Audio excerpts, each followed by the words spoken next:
তো তাদেরকে কি করা হয় বলতো, একবার বিক্রি করা হয়, তারা বারবার বিক্রি হয়। মানসিকতা সেই টাইমে অতটা ছিল না। ও যখন অনেকক্ষণ ধরে কথা বলার চেষ্টা করলো, ওদিক থেকে যখন আর কোনো রেসপন্স আসছে না, ও নিজেও কথা বলা বন্ধ করে দিল। তো তাকেও শাস্তি হিসেবে রোজই যেই ঘরে ছিল সেই ঘরে ঢুকিয়ে দেওয়া হচ্ছে। কোনো মানুষের গায়ে যদি আগুন লাগে, সে তো পাগলের মধ্যে চিৎকার করবে, ওই যন্ত্রণা তো সহ্য করার মতন নয়। তারপর উনি আর নিজে একা ঢোকেননি, আরও 2-4 জনকে নিয়ে আলো জ্বালিয়ে ঢুকেছেন। বলছে বেরিয়ে আয় এরম বলছে ওকে। বের করে তারপর ওকে সেই যাই হোক খাবার টাবার দিয়েছে। এবার উনি বলছেন আমাকে খাবার দেওয়া হতো এভাবে ছুঁড়ে এনে। এবার ওখানকার মেঝে কিন্তু আমাদের বাড়ির মতন পরিষ্কার না, এতটাই নোংরা যে ওখানে তোর পা রাখতেও ঘেন্না করবে। মানে ওটাও কিন্তু ওদের মেন্টালি খুব চাপে রাখে। নোংরা ঘরের মধ্যে তুই যতই থাকবি না কেন, তোর মেন্টালি একটা প্রেশার ক্রিয়েট হবে। এটা ওখানে ইন্টেনশনালি করা হয় ওদের মেন্টাল প্রেশার করার জন্য। ওরকম জায়গায় খাবার ছুঁড়ে ফেলে দেওয়া হতো, কুড়িয়ে খেয়ে নেয়, এবং ওরা খিদের জ্বালায় ওটাই খেত। কি ধরনের নোংরা ওখানে পড়ে থাকতে পারে আশা করি তুই বুঝতে পারছিস। এঁঠো খাবার দাবার, ঠোঙা, ইউজড প্রোটেকশনস, সেইগুলোর মধ্যে খাবার ফেলে দেওয়া হতো, তারাই সেগুলোই খেয়ে নিত খিদের জ্বালায়। এরপর যেটা মানে ওই দিনকে যেটা হলো ওনার সাথে, তারপর স্নান কর, কিছু হয়নি। মানে ওনাকে না খুব একটু মানে কি বলবো ভরসা দিচ্ছে অ্যাজ সাচ। তো ওনার সন্দেহ হয়েছিল। তখন উনি ওই কিপার যে, তাকে একটু জিজ্ঞেস করলো, মাসি এখানে কি আছে, মানে আমি কি দেখেছি, তোমরা এরকম কেন করছো? বলে ওসব দেখে কেয়ার করিস না, তুই তোর কাস্টমার ডিল কর। সেই দিনের পর ওই ঘর থেকে তাকে আবার শিফট করে দেওয়া হলো আরও অন্য একটা রুমে, প্রায় ওরকমই আকার। তো এই যে ঘটনার, এটা গেল দিল্লির। এবার একটা জিনিস বলি, সেটা হচ্ছে এই যারা যৌনকর্মী যারা রয়েছেন, যাদেরকে এই কিডন্যাপ করে আনা হয় বা বিভিন্ন কাজের লোভ দেখিয়ে বিবাহের প্রতিশ্রুতি দিয়ে আনা হয়, প্রেমের জালে ফাঁসিয়ে সোকল্ড, তো তাদেরকে কি করা হয় বলতো, একবার বিক্রি করা হয়, তারা বারবার বিক্রি হয়। মানে এক যৌনপল্লী থেকে আরেক যৌনপল্লী কিনে নিল, এক কাস্টমার থেকে আরেক কাস্টমারের কাছে চলে গেল, এরকম হয়। তো তিনি এখানে বেশ কিছু বছর কেটে গেছে ওনার, মানে আমার সঙ্গে অ্যাজ সাচ কেউ নেই বলে আমাকে হয়তো কেউ দেখছে না, আমি টুকটুক করে বেরিয়ে যেতে পারবো, কারণ ওখান থেকে বাইরেটা স্পষ্ট দেখা যায়, রোড দেখা যাচ্ছে, লোকজন যাচ্ছে আসছে, গাড়ি ঘোড়া যাচ্ছে, সবই দেখা যায়। এবার উনি যখন বেরিয়েছেন, কিন্তু এই ব্যাপারটা মানে অবস্টাকলস কি আছে, তাদের উপর নজর রাখার জন্য 1000টা চোখ মজুদ থাকে। তিনি হয়তো বুঝতে পারছেন না যে আমাকে কেউ দেখছে, বাট থাকে। এবার ওনাকে যখন পাঠানো হলো, উনি ঠিক গাড়িতে ওঠার আগে দৌড় লাগিয়েছেন, এবং সবথেকে ভয়ঙ্কর বিষয় হলো, তাকে ধরার জন্য কে থাকতে পারে? ওখানে যারা কাজ করে তারা ধরতে পারে, যারা ওখানকার দালাল বা পিম্প তারা ধরতে পারে, কিন্তু তাকে ধরেছিল পুলিশ।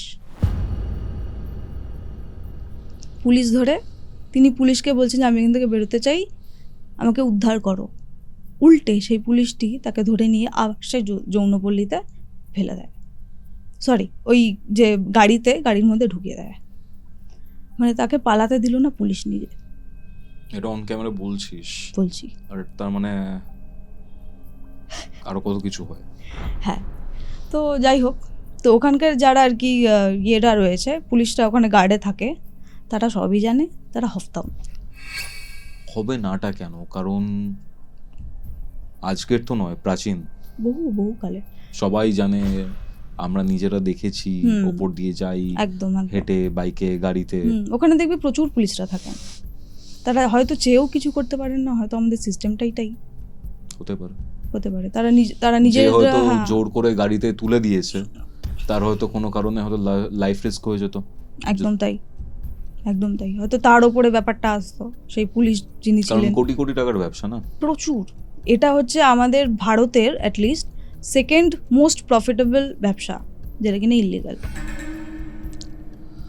কি বলবি আর, ঠিক পাশের বিল্ডিংটায় যেতে পারবি, এরকম একটা ব্যাপার। তো পাশের যে বিল্ডিংটায় যিনি কিপার, তিনি বলছে ওকে ওখানে ফেলে রাখ আজকে রাতে ওকে কাস্টমার ধরতে হবে না, আজকে ওখানে ফেলে রাখ। এইটা যখন রেগে গিয়ে বলছে, অন্য শাস্তি। তো অন্য আরেকজন যৌনকর্মী রোজির ওই বিল্ডিংয়েই যে থাকে, সে না খুব আতঙ্কিত হয়ে আঁতকে উঠে বলছে, মেয়েটাকে ওখানে রাখবে, ও তো মরে যাবে, তো ভয়েই মরে যাবে, এরকম বলছে। ওটা আর সব বিল্ডিংয়ের থেকে না একদম আলাদা লাগতো, কারণ অত ঝলমলে একটা এরিয়া। এবার ওখানে দেখবি খুব মানে খুব কড়া লাইট ইউজ করা হয় টু অ্যাট্রাক্ট দ্য কাস্টমার্স। তো তার মাঝখানে ওই যে একটা পার্টিকুলার বিল্ডিং, ওটা পুরোটাই অন্ধকার, সে কারণে খুব ডাল লাগতো। 3 তলা বিল্ডিং ছিল, একদম 1 তলা থেকে 3 তলা পুরোটাই অন্ধকার থাকতো। তো ওটা একদিক দিয়ে চোখে পড়তো, আবার পড়তো না। ওটা একটা অড লাগতো বলে চোখে পড়তো, দ্বিতীয় হচ্ছে ওটাতে কোনো আলো নেই বলে চোখে পড়তো না। দুটোই ব্যাপার ছিল ওখানে। ও দেখতে পেয়েছে, হয়তো অনেক রাত তখন, ও দেখতে পাচ্ছে ওই ঘুটঘুটে অন্ধকারের মধ্যে কিন্তু কিছু দেখতে পাওয়ার কথা না, বা কাউকে দেখতে পাওয়ার কথা না, কিন্তু ও দেখতে পাচ্ছে একটা কেউ, কোনো অবয়ব, সম্ভবত কোনো মহিলাই হবে, তার চুলের একটা আউটলাইন বোঝা যাচ্ছে। সে হাঁটু দুটো মুখের কাছে বা মাথার কাছে জড়ো করে সেই হাঁটুটাকে 2 হাত দিয়ে জড়িয়ে মাথা নিচু করে বসে বসে কাঁদছে। এবার ওই রকম একটা জায়গায় মেয়েদের কান্নাটা সব থেকে স্বাভাবিক বিষয়, স্বাভাবিক, কারণ প্রায়ই মেয়েরা কাঁদে এবং খুব মানে কি বলবো, খুব মানে যেটাকে বলা হয় যে আছাড়ি পিছাড়ি দিয়ে কান্না, সেই জিনিসটা হয়। তো সেরকমভাবে একটা মেয়েকেও দেখতে পাচ্ছে, সেরকমভাবে ফুঁপিয়ে ফুঁপিয়ে কাঁদছে। ও ভেবেছে যে হয়তো ওকে যেরকম শাস্তি দেওয়া হয়েছে অন্য কোনো মেয়েকেও হয়তো শাস্তি দেওয়া হয়েছে। তো ওর সাথে কনভারসেশন করার ও চেষ্টা করলো যে তুই কোথা থেকে এসছিস, তোকে কেন এখানে এনেছে। তো ও কথা নিজের মতো বলে যাচ্ছে, কিন্তু অন্য দিক থেকে কোনো রেসপন্স আসছে না।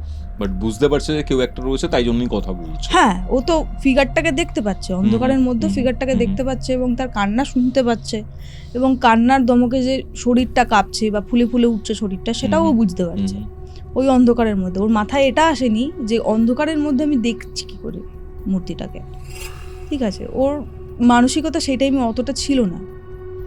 ও যখন অনেকক্ষণ ধরে কথা বলার চেষ্টা করলো, ওদিক থেকে যখন আর কোনো রেসপন্স আসছে না, ও নিজেও কথা বলা বন্ধ করে দিল, কারণ ও তো নিজেও তো খুব খারাপ অবস্থায় রয়েছে।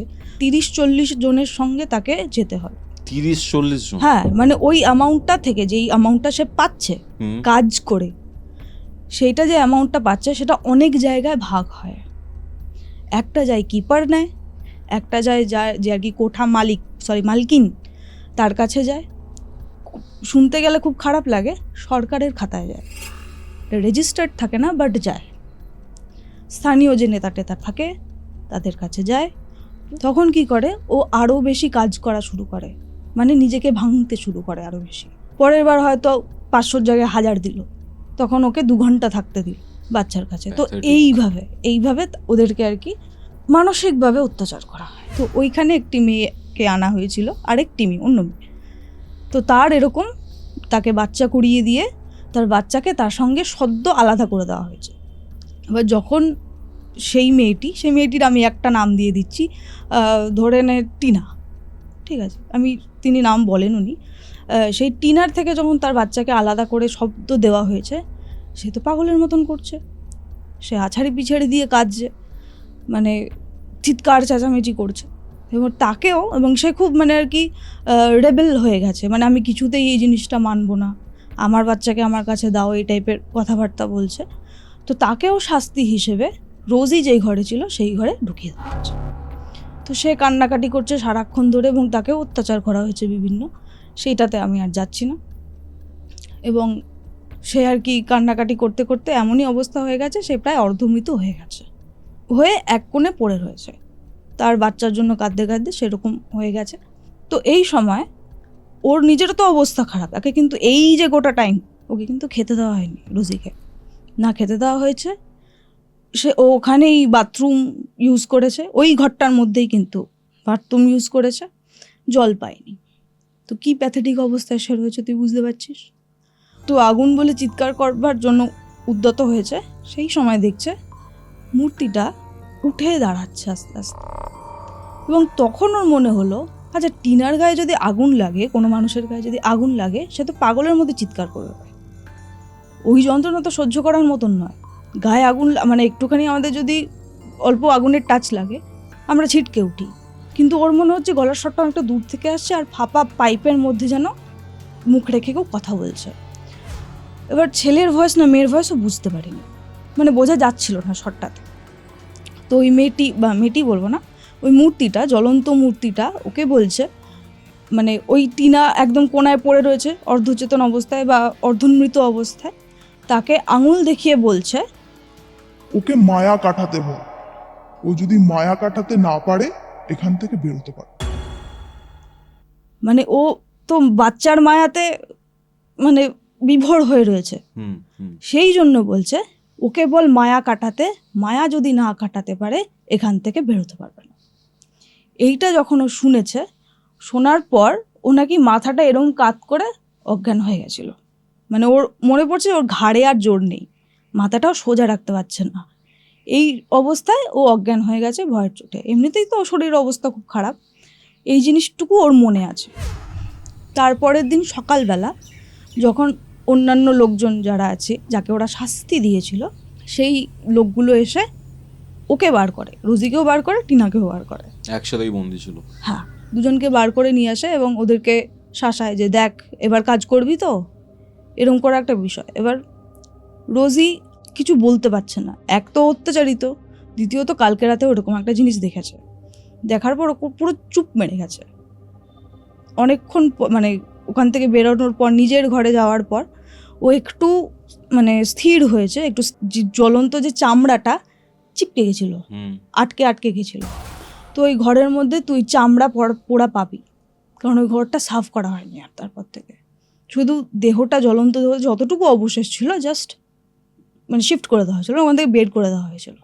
মানে ওখানে তুই দেওয়ালের মধ্যে চামড়া আটকে রয়েছে এরকম দেখতে পাবি, জ্বলন্ত চামড়া।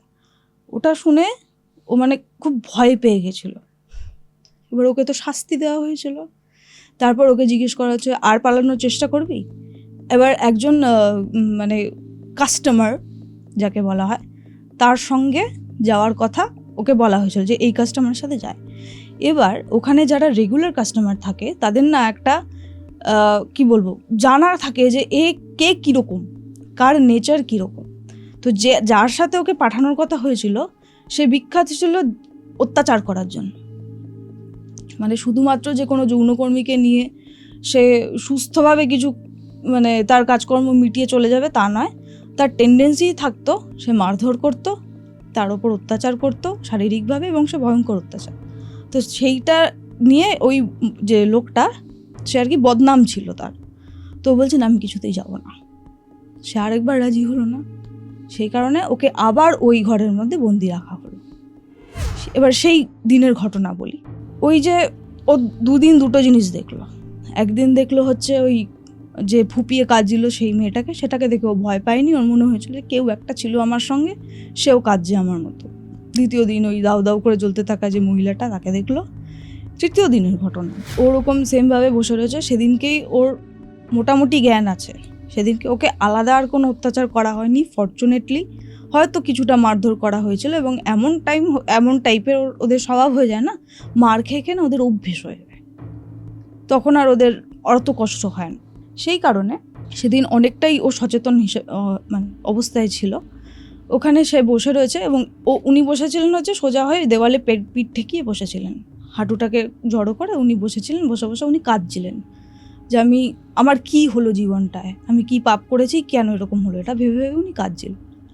সেই সময় উনি হঠাৎ করেই দেখতে পাচ্ছে, ওই ঘুটঘুটে অন্ধকারের মধ্যে কিন্তু হঠাৎ করে দেখতে পাচ্ছে যে একটা ছোট মেয়ের শরীর উপুড় হয়ে শুয়ে রয়েছে। এর আগের দিন টিনা ছিল ওর সঙ্গে। ও ভাবছে টিনাকে রাখা হলো, কখন এলো? ওকে তো প্রথমে আমি একা ছিলাম, ওকে যদি ঢোকানো হয় দরজা খুলবে, কেউ এসে ওকে রাখবে, দরজা বন্ধ হবে, আমার তো দেখতে পাওয়ার কথা। মানে সাডেনলি দেখতে পাচ্ছে। ছোট মেয়ে মানে কি, মানে বাচ্চা মেয়ে? মানে একদম ছোট নয়, এই ধর 9-10 বছরের একটা বাচ্চা মেয়ে, ওকে, বালিকা যেটাকে বলা হয়, সেরকম একটা বাচ্চা মেয়ে উপুড় হয়ে শুয়ে রয়েছে, তার গায়ে কোনো জামা কাপড় নেই। সেই মেয়েটি উপুড় হয়ে শুয়ে রয়েছে, এবং প্রথমেই তার খুব মায়া হয়েছে মেয়েটার জন্য, যে ওর ব্যাক অফ দ্য মাইন্ড চলছে যে আমিও তো এই বয়সে এসেছিলাম, হয়তো আমার মতোই এই মেয়েটাও এরকম কিছু শিকার হয়েছে। তো ও খুব মায়ার বশবর্তী হয়ে ওকে খুব আদর করে ডাকার চেষ্টা করছে, যে ওট ওট এরকম করে। হয়তো কিছু বলেছিল, এক্স্যাক্টলি আমায় বলেনি কি বলেছিল, হয়তো মানে ও খুব মানে আদুরে ভঙ্গিতে ওকে ডাকছে, ভরসার স্বরে ওকে ডাকছে মেয়েটিকে। মেয়েটি উঠছে না। অনেকক্ষণ পর দেখলো, মানে ধর কারোর যদি পাটা অবশ থাকে বা কোমরের নিচ থেকে যদি সে আহত থাকে, পায়ে উঠে দাঁড়াতে পারে না, হাতে ভর দিয়ে এগোয়, সেই বাচ্চা মেয়েটা ওইভাবে ঘরের মধ্যে না ঘুরছে, হামাগুড়ি, প্রায় হামাগুড়ি, কারণ কোমরের নিচ থেকে মেয়েটার কাজ করছে না এরকম অ্যাজ সাচ, ওইভাবেও ঘুরে ঘুরে বেড়াচ্ছে। ব্যাপারটা খুব ক্রিপি, খুবই ক্রিপি। এবার ও বলছে যে তুই ঘুরছিস কেন, দরজা বন্ধ হয়ে গেছে, এই দরজা আর খুলবে না রে, বলে ও কাঁদতে কাঁদতেই বলছে ব্যাপারটা, এই দরজা যে বন্ধ হলো এই দরজা আর খুলবে না রে, এরকম করে বলছে। তখন দেখলো মেয়েটা ওর দিকে তাকালো, মেয়েটার মুখ কিন্তু দেখতে পাচ্ছে না, মেয়েটার ঘাড় ঘুরিয়ে ওর দিকে মুখটা ফেরালো, তারপরে কিছুটা সোজা হয়ে বসার চেষ্টা করলো।